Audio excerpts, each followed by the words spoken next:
अल्हम्दुलिल्लाह वीवर है। चेक कर लो जी, फैनली फ़िश पकौड़ा तैयार हो चुका है। ये चेक कर लो जी, कितना खूबसूरत और क्रिस्पी लुक नज़र आती पई है। ये वेख लो जी, हुण इन्हूं मैं तोड़ के विखाइना। उस तो पहले ये चेक कर लो, केचप नाल काली मिर्च का रायता तैयार किया है, नाल सलाद ही पिया। तो हुण इहदा मैं टेस्ट करके अपने वीवरां नूं विखाइना। बिस्मिल्लाह रहमान रहीम।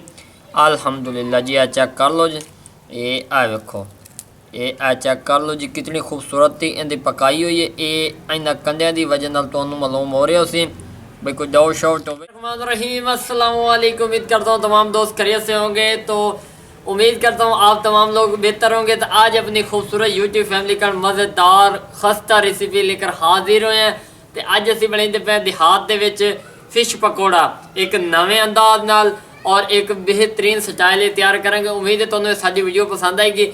वीडियो को आखिर तक ज़रूर देखना और स्टैप बाय स्टैप आप लोगों को गाइड करेंगे। तो तुहानूं विखाइने भी किहड़ी चीज़ कितनी मिकदार यूज़ होनी है, किस तरह कोटिंग करनी, कितने मिसाले पावने ने, कि तरीकाकार है, A to Z तुहानूं गाइड करांगे। अल्हम्दुलिल्लाह जी, एक डब्बा ये पिया, इहदे विच असीं फिश की मिक्सिंग करनी है पई। इहदे विच कॉर्नफ्लोर के 2 चम्मच मैदे के 2 चम्मच बेसन के।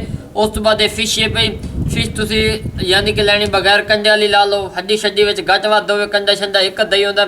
उस तो बाद विच मिसाले ने, मिसाले तुहानूं विखा दे। ये वेख लो जिहड़े आम रूटीन तुहाडी किचन विच अवेलेबल होवन। अक्सर लोगों का सवाल होंदा कि सर सानूं ये दसो वे फिश दे विच किहड़ा मिसाला यूज़ करो, फिश वाला जिहदे विच टेस्ट होवे ते उरा परा भाई उनका कोई फायदा कोई नहीं, तुसीं घरां वाले मिसाले यूज़ करो।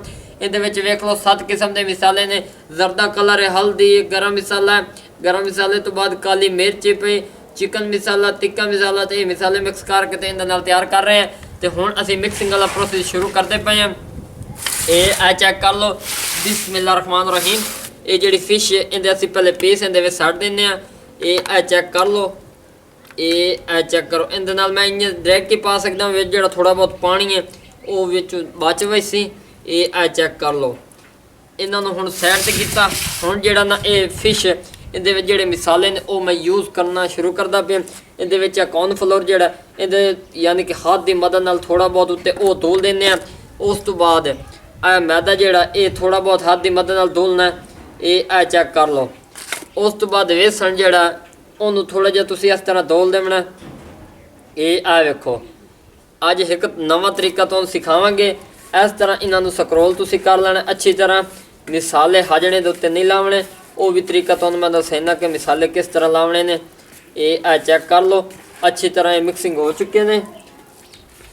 तो हुण मैं इहदे विच दूजे मिसाले जिहड़े ने 7 किस्म के मिसाले लीला जी मिसाले हुण असीं इहदे उत्ते पैंदे पे। ये चेक कर लो, मिसाले अक्सर लोग ना डर के पैंदे ने भाई टेस्ट चंगा चाहिए तो साडे तरीके नूं फॉलो करो। ये चेक कर लो, मैं मिसाला सारा इहदे विच यूज़ कर दिता है। ये प्लेट बिल्कुल खाली हो गई है।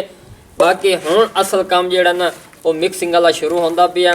ये वेख लो, इनू असीं अच्छी तरह विच मिक्स करें। मिसाले नूं चंगी रीत लावना, तुसीं टेंशन लैण दी लोड़ कोई नहीं। हुण एक होर काम जिहड़ा वो भी अक्सर लोग नहीं करते तो परेशान होंदे, भाई पानी है ना, इनू तुसीं हाथ की मदद नाल थोड़ा जिहा इस तरह उत्ते पा देना। इहदे नाल ये होसी कि जितना मिसाला जिहड़ा खुश्क होसी ना वो इन्हां दे उत्ते अच्छी तरह लग जासी। ये चेक कर लो, अल्हम्दुलिल्लाह बहुत ही अच्छा टेस्ट इहदे च आएगा। ज़्यादा विच तुसीं बेसन मैदे ते ये उरां परां दे चक्करां च पाउण दी लोड़ कोई नहीं। मुख्तसर जिहड़े मिसाले तुहानूं दस्से तुसीं वो पावणे ने। इन्होंने असीं अच्छी तरह मिक्स कर लैने तो वध तुहानूं विखाइने। अल्हम्दुलिल्लाह जी, फाइनली चेक कर लो जी, फिश साडी जिहड़ी है ना वो तलाई वाले काम कर रेडी हो चुकी है। चेक कर लो जी, बिल्कुल नॉर्मल कोटिंग हुई है और दाणियां विच मैं साबित एंड ते पाईयां ने। वो मैनूं बाद विच याद आई जिहड़ी चीज़ भुल जावे वो बाद पा लो, कोई गिला शिकवा कोई नहीं। ये चेक कर लो जी, हुण सारा प्रोसेस हो चुका। घ्यो मेरा गर्म है, कढ़ाई वाले पासे चलने तो तुहानूं विखाइने। अल्हम्दुलिल्लाह जी, कढ़ाई दा घ्यो जिहड़ा गर्म हो चुका है। असीं इहदे विच ना ट्रेलर कण 1-2 पीस पावांगे। बिस्मिल्लाह रहमान रहीम। चेक कर लो जी, घ्यो इस कंडीशन का तुहाडा गर्म होना चाहिए। ये मैं विच वारी पीस पैंदा पे क्योंकि घ्यो दस दिता, क्योंकि पहला पीस ही गया तो फुल गर्म हो गया। तो हुण मैं इहदे विच एक होर पैना। 4 पीस मैं इहदे विच पा दिते ने।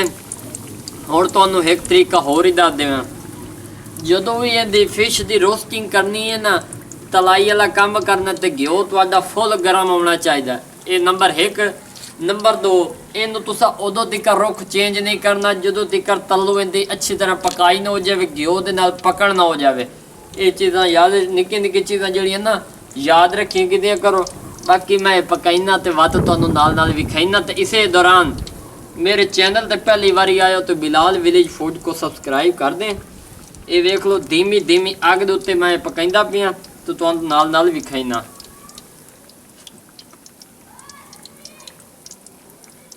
अल्हम्दुलिल्लाह जी। आ चेक कर लो जी, दो पासे मैं परता दिते ने, दो पीसां दे सॉरी, ते दो दे जेड़े ना मैं हुण रुख चेंज करेंदा पिया। ये आ चेक कर लो अल्हम्दुलिल्लाह जी, बहुत ही क्रिस्पी और गोल्डन कलर आंदा पिया। और पकाई वाला काम चेक कर लो भी कितना ईजीली हो रहा। ये निक्के निक्के तरीके होंदे जिन्होंने फॉलो करना वाजिब होंदा अगर इहो जी महंगी चीज़ पकानी होवे तां। बाकी मेरा मकसद है तुहानू गाइड करना, तुहाडा काम है फॉलो करना। अग तलो मैं घट रखी हुई है ताकि अंदर तक पक जाए और चिकनाई थिदाई इहदे विच अच्छी तरह हो जाए, ताकि बंदा तोड़े तो मूँह च गत्ते ना, तो यकीन मनो बंदे पुरानी याद आ जावन। बाकी ये वेख लो जी, इहदे रुख चेंज किए हुए ने। 5 मिनट इनू इस तरह पकाईने हैं तो वत अगला पूर तो माशाल्लाह ईजी हो जाए, क्योंकि पहले पूरे थोड़ी तंगी होंदी है। घ्यो नू गर्म करेंदा ते कर लेंगे तो वत तुहानू विखाईने। अल्हम्दुलिल्लाह वीवर फैनली जी ना रोस्टिंग अच्छी तरह हो चुकी है। ये चेक कर लो जी, हुण मैं इन्हों लहिंदा पिया। ये चेक कर लो, बिस्मिल्लाहिर्रहमानिर्रहीम। अल्हम्दुलिल्लाह जी अच्छी तरह ये रोस्ट हुए ने। ये वेख सकते कितनी ये थिकनेस नज़र आ रही है, गोल्डन कलर आया जी। ये चेक कर लो जी, 3 पीस तो मैं कट लैने तो आदे सामने तो चौथा ही आके देंदा पिया। तो हुण जनाब ये पहले 4 हैं जिन्ना तो मेरा इतना टाइम लगा, तो हुण जेड़ा ना मैं अगले जेड़े पीस वो तुहाडे सामने पैंदा पिया ताकि अपना टाइम भी बच जाए तो चीज़ भी चंगी बन जाए। बिस्मिल्लाहिर्रहमानिर्रहीम। ये चेक कर लो जी, अल्हम्दुलिल्लाह।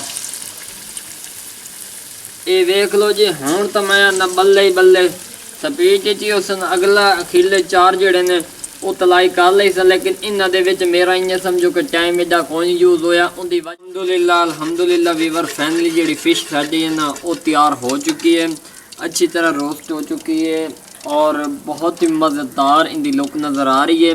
ये चेक कर लो जी।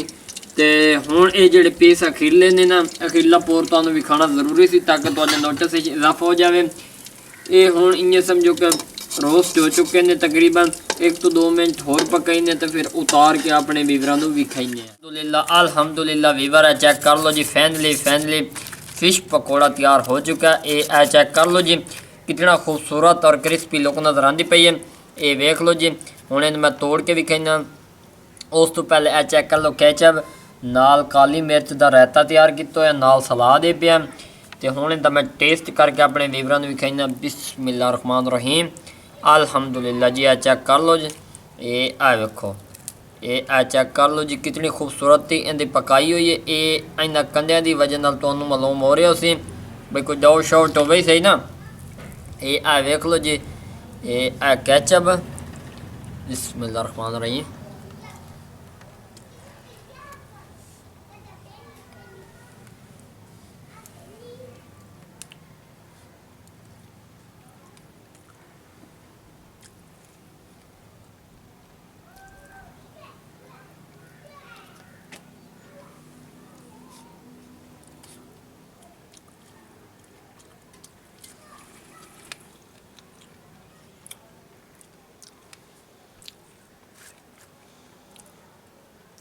नाल सलाद भी ज़रूरी है हाजमे करन, ये नाल खा रहे हैं